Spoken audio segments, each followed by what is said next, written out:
Anyway, kalabay nga adlaw ka na welcome sa tuwag parago. Maninig nga bahin na nata karon sa lungsod sa Don Victoriano, Misamis Occidental. Ato nga sayran, labi na ang liskutanan sa peace and order sa mga lungsod. Ato nga makauban, maninig nga bahin na ato ang hipis kapulisan sa Don Victoriano. Don Victoriano Municipal Police Station.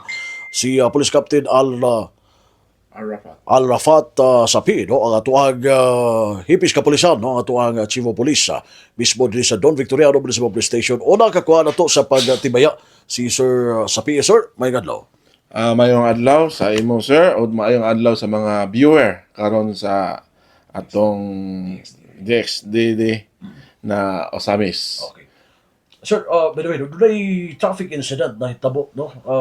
Nagrespondihan mismo sa atuang kapulisan sa Don Victoriano. Pinato masayran, sir?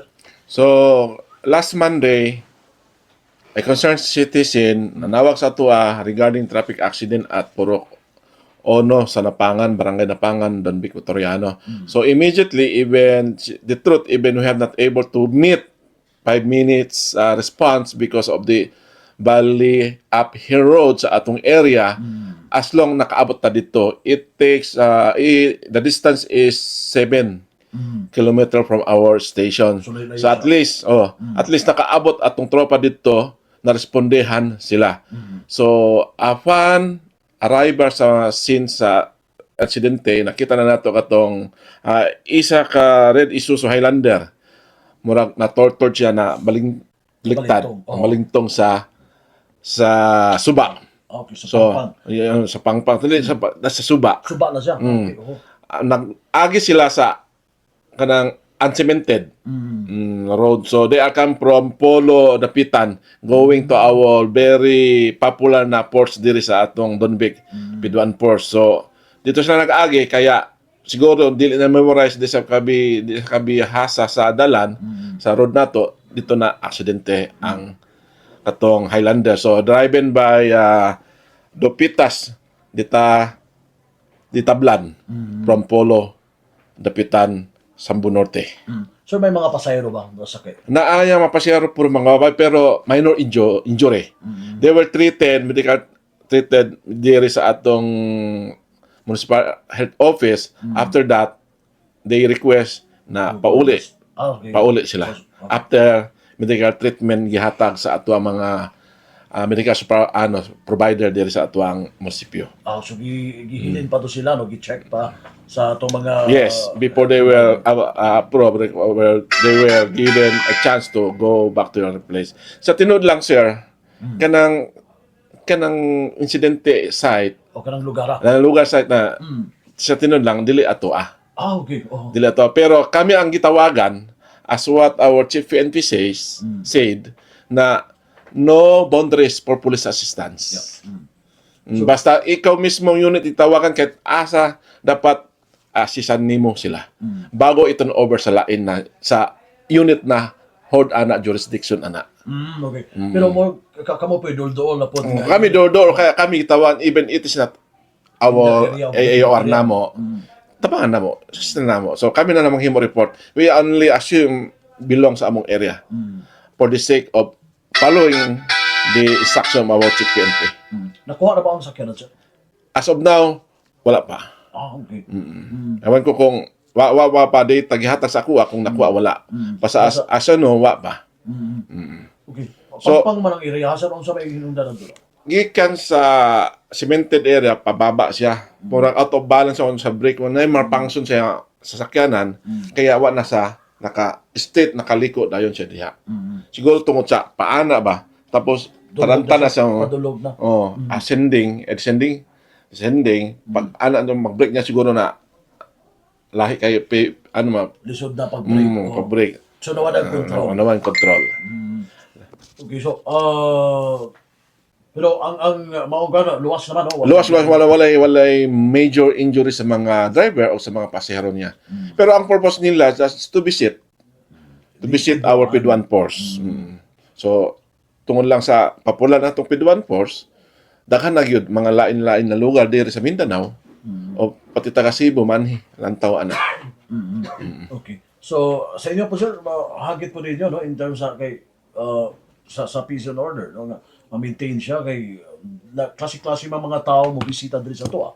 So, sa tinuod lang, in my 1 year, and how many days, wala pa ako na-blatter. Kami na-blatter diri sulod sa 8 focus crime. Okay. So, malinaw. So we have accomplishment, not to say it because I don't want to brag myself, na kami accomplishment with regards sa Sakleo, pero to the blatter entry out focus crime, wala pa. So, zero siya. Zero. So, may mga 8 focus crimes. Naitabo sa tong area. So, malinaw. Malinawon yun ang Donbic. Not like before, because of the improvement given by our local government, by our governor, by congressman, ang Donbic karon cross na ang mga dalan, cemented na concrete na. So, easy way to reach our mga tourist spot. Okay. Labi na ang kining Pidwaan Falls. Lapit doon ng Porsche. Yes. So, most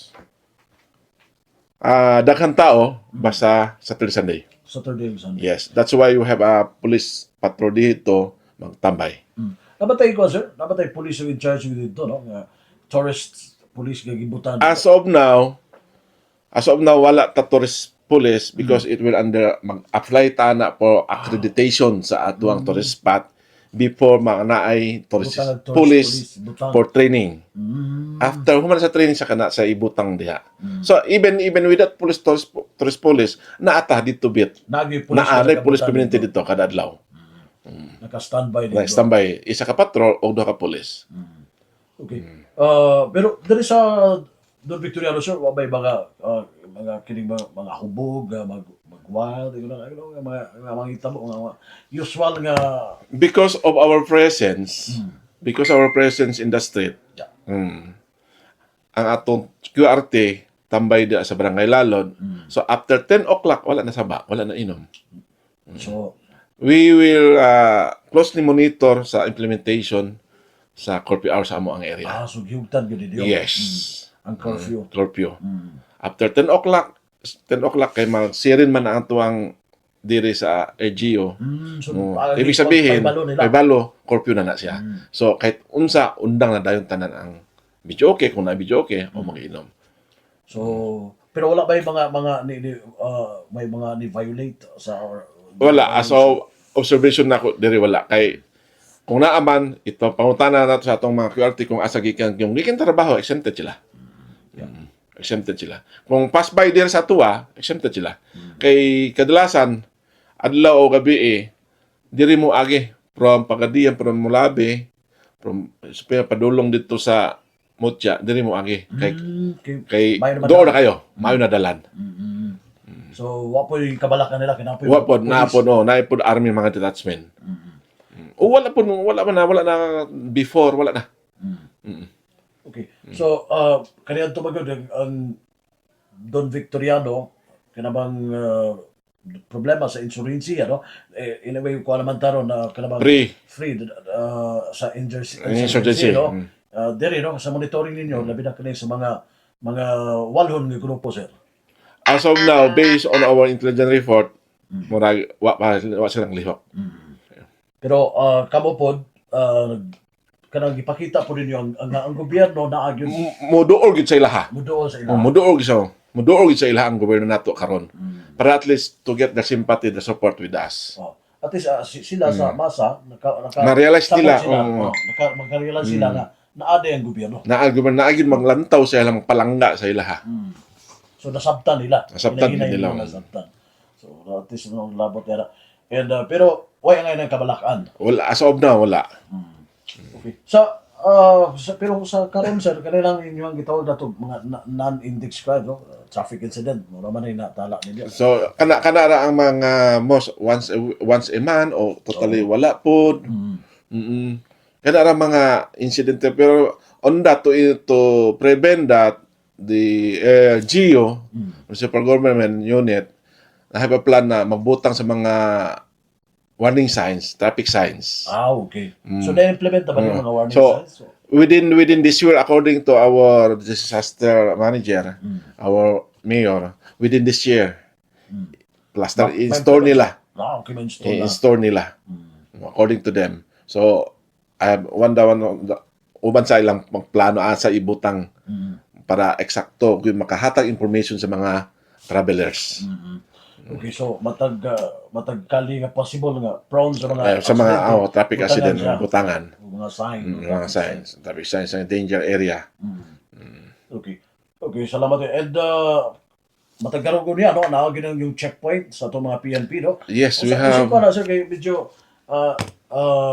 after sa eleksyon nga alerto kayo, pero wala niluag si PNP, no? Wala, Dahil wala, sa wala. Sabi sa Occidental. Wala nang luwag. Sino ba na to, no? Wala na wag. Oo. Kay Pagaling na po we siya. have six times. Mm. 6 times na checkpoint in every 24 hours. Monitor siya sa Monitor province sa mismo. province o sa region. Sa region. We have a live coverage in conducting checkpoint. So, diha po, one of the to reduce ng krimen. Through police visibility. Police visibility ang conducting checkpoint. Makaprevent na sa pag-occurrence sa atong krimen sa atong lugar. Kriminalidad. Oo. So, kay ang uban ng mga dautan ug dahon na Di na mula house kay hadlok na. hadlok na sila. Hadlok mula house kay hadlok masita sila. So, importante yung kay ang visibility sa police. Yes. Pero, dili sir, gawa sa police, naman tayo mga augmentation first, no? Na mga friendly forces sa mga detachment, Army. army o isa ka sa atong PNP second PMFC. Sikat PMFC, nato sila dili. Oo. So within our area. Sila po nung bantay sa mga sa army sa palibot nato po. Kauban nato mong bantay. So, mas maayo, no? Naagyon. Na partnership. Good our partnership with the AFA. And including the government, no? Sa Yeah. sa local government. Sa local government. Pasalamat kami sa local government kay for support sa among operation. Sa among pang diri sa station o sa atong area of responsibility. Naagyon sila ilang Na support. sa support. How about sa kini mga sa communication o sa barangay na bata? So sa barangay we have a network through ICOM 200 radio Okay. na. So na ako isa diha yung last last April gi-issue sa kuha to monitor mga situations in every barangay. So sa amo adiri we have the Yati God. This is Okay. from our initiative our provincial director. Police Colonel Magleo. So tanan mga station na agid ani. This is our way of communication. Kay kada through ana ditso Diretso dili kaya sa cellphone magring pa. mag-ring pa. Kani direct na ni. Automatic na siya. Automatic. So, nindot kayo. Nindot kayo ang communication. So, in terms sa communication, wala nagkulang. Walang kulang, yes. Ang dili ba delayed ang information. Information. So, importante kayo. And the rest, no? Salamat kay Sir sa igayon na kaubag kanamo ni gabay na. Siguro may pabot nga mensahe lang alang sa dapat ay hotline, sir, no? Dili sa Don Victoriano. Na Dili sa kami mga- cellphone Oh, hotline. Na kami cellphone hotline sa ato ang desk. O na sa among talk pero within our organization na. okay. Pero hotline lagi pa minto sa ato. Kanunay ka na. Kanunay. Naagi mo to ba? So, for the information po, mga taong Don Victoriano, mga taga-Hosupina, Hosminya, we have now active na police clearance. Anytime pwede sila manguha dire. Okay. Regular days, active national clearance. Pwede na sila dire. Siya dire, di na naman to sa among labi, di naman to sa lain lugar, pwede na dire. So mo cater demo. Mag-cater na kami police clearance, national police clearance. Sunindot kayo. So, thank you, sir. Salamat kayo sa inyo nagkauban kanamo. Siguro mo ipabot na lamang, no? Ilabi na sa mga katauhan sa Don Victoriano. Sabi-sabi sa Occidental, no? O ilabi na nga, ginadayog yun ang Don Victoriano. Ilabi na sa nindot kaayo nga lugar, no? Kining Pidwaan Falls.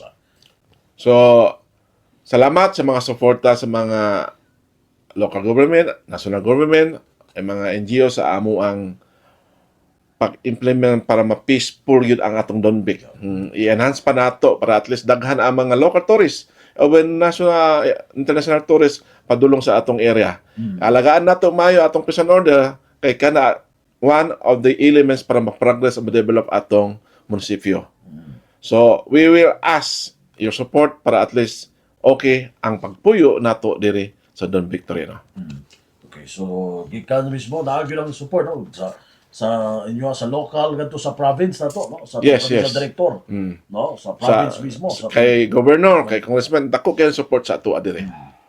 Okay. So thank you, salamat kayo. Ato nagkauban si Police Lieutenant Al Rafat Sapi, no atuang Chief of Police sa Don Victoriano Municipal Police Station. So gikan din sa Don Victoriano, kauban ako si Double D 45. Doon ang bargamento, kini si Double D Oso Manuel Loren Kinesier. Nagasalamat o maing adlaw ka na tanan.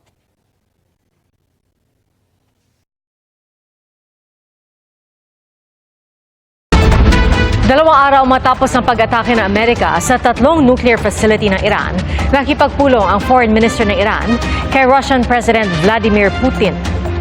Git ni Putin, walang basehan ang ginawang pag-atake ng Amerika. Si Iranian Foreign Minister Abbas Araghchi nagpasalamat kay Putin para sa pagkundina nito sa pag-atake ng Amerika. 7 B-2 stealth bomber ang pinalipad mula sa kanilang base sa Missouri sa Amerika patungo sa Iran sa sinasabing largest operational strike ng mga B-2 stealth